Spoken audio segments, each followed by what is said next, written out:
James, Museum Director here again, and we're in Colin Wall's workshop, our Chief Restorer, another one of our workshops. We're going to be looking at a Panther 120 today, but I know you're saying this isn't a Panther 120, and you're right.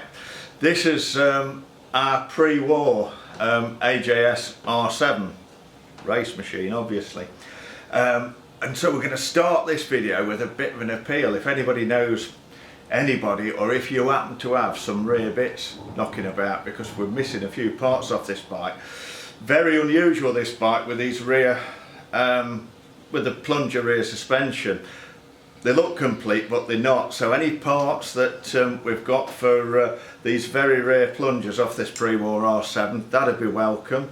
We're looking for a gearbox, we're looking for a carburettor, and we're also looking for quite a rare part, the full width front hub that was pretty unique to these pre-war R7 race bikes, AJS R7 race bikes. So if you know anybody that's got any pre-war AJS R7 race parts, or if you've got some stashed away in your shed and you're wondering what to do with them, I know it's a bit of a long shot, but hey, you never know. Just get in touch with us at the museum, get in touch with me at the museum, and you'll be helping to get another bike sorted out, another bike, well, not back on the road in this case, but back on the track, because remember, we do use a lot of our bikes at events like Goodwood Festival of Speed, for example, so we'd be looking to get another bike back on the track. Yeah, so Panther Model 120 650cc sloper engine. Really late in the production, sort of about the last year that Panther were producing bikes, or give or take the last year. And of course Panthers like this.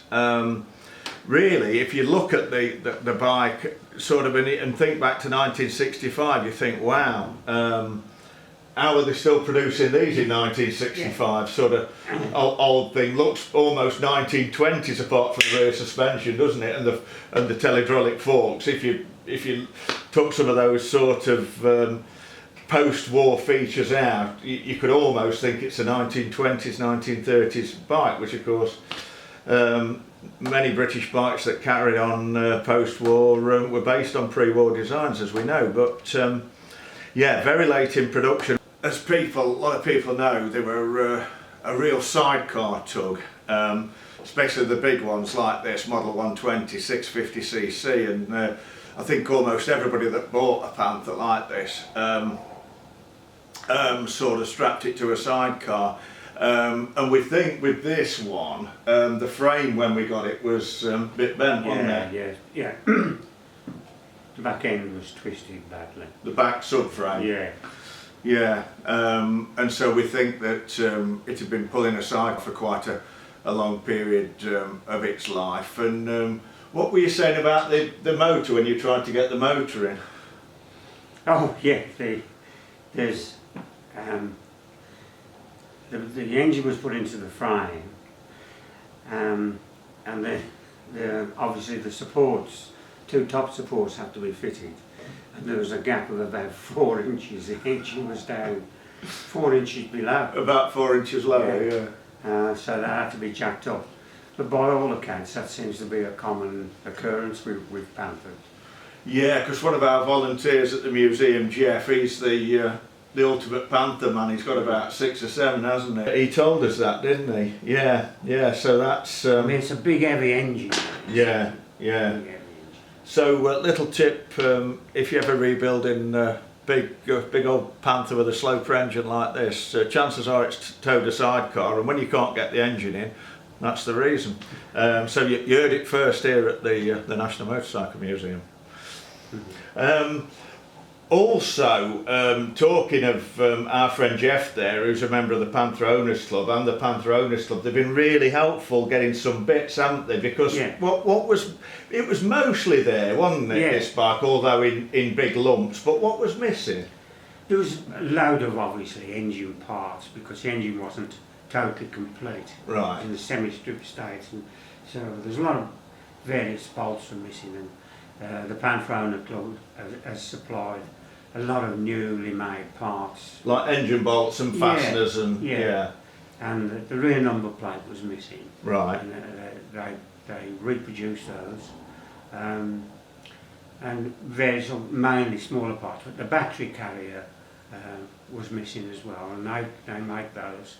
And you wouldn't think, that's amazing, that you wouldn't think there was sort of any demand for something like a battery carrier. So that's amazing that they're making things like that. And I know you've said the old Panther Owners Club's been really helpful, haven't they? They really have.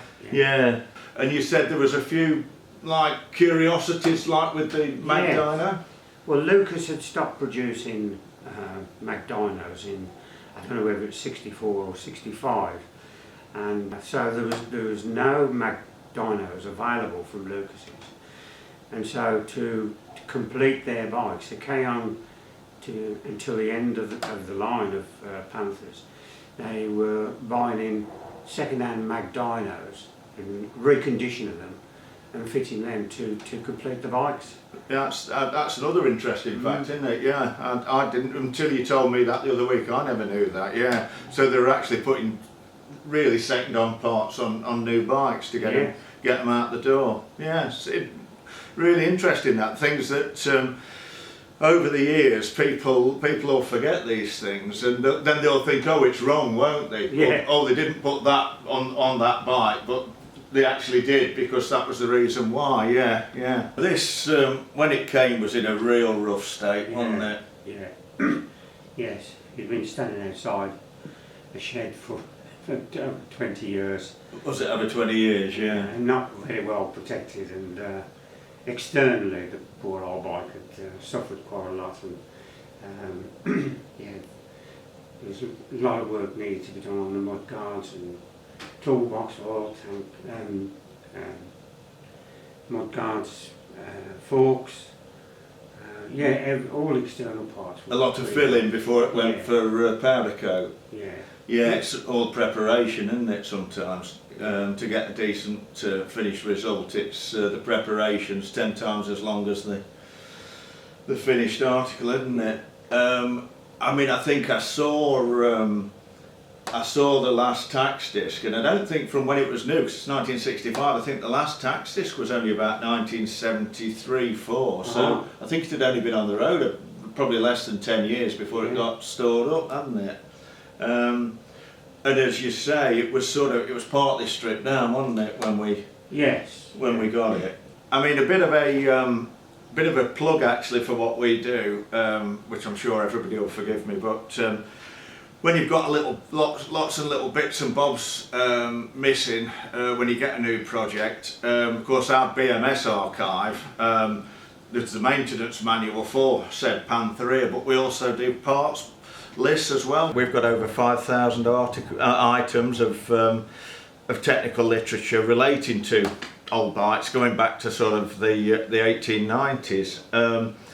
It's the Bruce Main Smith archive, and Bruce Main Smith was a journalist, famous journalist and racer, road tester, wrote for a lot of the magazines back in the day, the Blue and the Green and etc.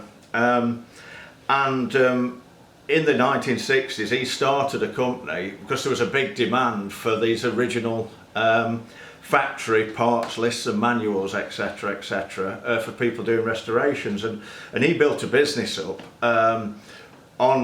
based on photocopies of the original technical literature, be it manuals or parts books, etc, and advertising literature as well. That's very interesting for people if you know, you've bought a machine, and but also massively useful if you're doing a restoration. We bought this business some years ago. The museum bought the business, we post and send these manuals all over the world, and in fact quite interesting really, but currently we're having everything digitised, which is a big job, and that will make it a lot easier for sending things around the world like we do to Australia and Japan and the United States, because a lot of the demand is outside the UK. If you've got like an illustrated parts book, which many of them are, absolutely invaluable especially if it's not a bike, you know, of course, if you've rebuilt something and you're into something and you know you've got 5 or 6 Panthers or whatever, you'll know what you're looking for. But if you've taken on a project for the first time, and I know when I've done it in the past, parts book, really can't beat them. It's a real mainstay of any new restoration, where you've just bought a box of bits and things have got lost over the years, as they do. So yeah, we've talked about everything's had to be refurbished, paint and plate wise, powder coating obviously. And they're not the original, are they the original wheel rims, or have we? No, those are brand new wheel rims, British Crown rims from Central Wheel. Central Wheel that does all our wheels, they're Yeah. local to us, aren't they? Yeah. Yeah. Yeah. Brakes have been relined because they were pretty poor. What do we do? Have the original shoes relined? Yeah. Yeah. Yeah. Yeah, and I tell you what surprised me when you told me, because usually we have all our exhausts, as many people do. They're a good source of exhaust armours in Bournemouth, but these are actually the original downpipes and silencers, Yeah. re-chromed, aren't they? Yeah, I came out very well, which is unusual. Just standing outside for that long, but yes, they've come up a trees. Yeah, they must have been pretty good quality to start with, to stand sort of 40 years outside in a pretty much uncovered. Yeah, I was really surprised when you said we'd had those re-chromed, because they've come up nice, haven't they? Very. Yeah. We thought we were missing that manifold, didn't we? Yeah. Colin said, what did you say? Because we were trying to get one, but you found it under the bench, didn't you? Yes, as always happens. Yeah. You lose something and think, well, where the hell is this?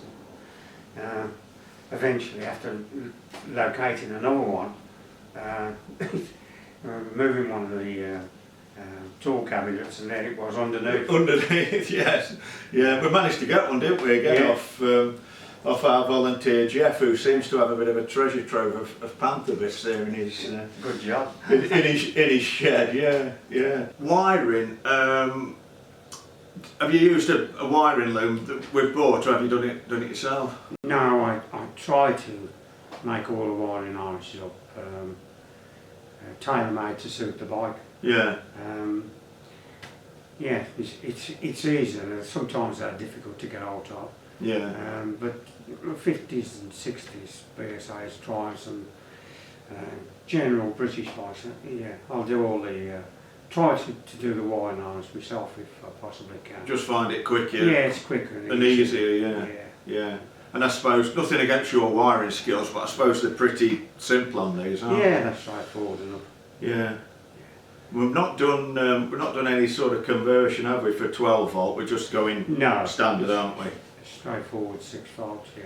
Because of course this bike will be going in the museum, but we have got another late model, as it happens, Model 120, haven't we? Yes, exactly the same. Which we bought, didn't we, many years ago, which Roy bought and you bought back in the day, in the early days of the museum. So this donated Panther, the duplicate of the one we've already got, this will go into the museum, and the one that we purchased will go back through the workshop. Obviously it's a genuine museum bike, we'll get that running and on the road, and obviously it's been standing in the museum a long time, so it'll have to be recommissioned and new tyres, etc, because of course they'll have gone hard. And so we'll put that on the road ready to go, and we will offer that one for sale, so that's one to look out for. But we won't be missing a Panther 120, because the one that Colin's restoring now, that was kindly donated, and these donations are fantastic because it really does help us as a museum. And this will be going on display probably another month or so. Yeah. Got to get the tank back, haven't we? That's it.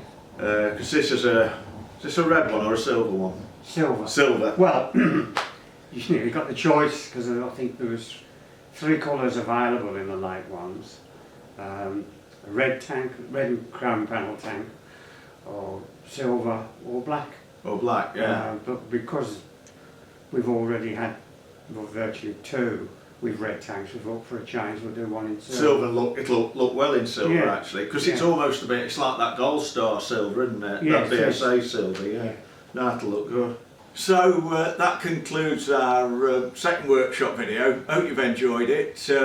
Another couple of weeks' time, it'll be Colin's son Wes, our other restorer and mechanic, will be featured. If If you've seen the first video, you'll have seen Colin's two collies, because he's got a couple of collies. This is my collie spec featured in this one, and inevitably, if we're at Wes's workshop, museum workshop, you'll see his collie as well. So there's a bit of a theme here. But like I say, another couple of weeks, look out for our third video, and if you've got any comments or anything that you want to see, just drop me an email, which is james@thenmm.co.uk.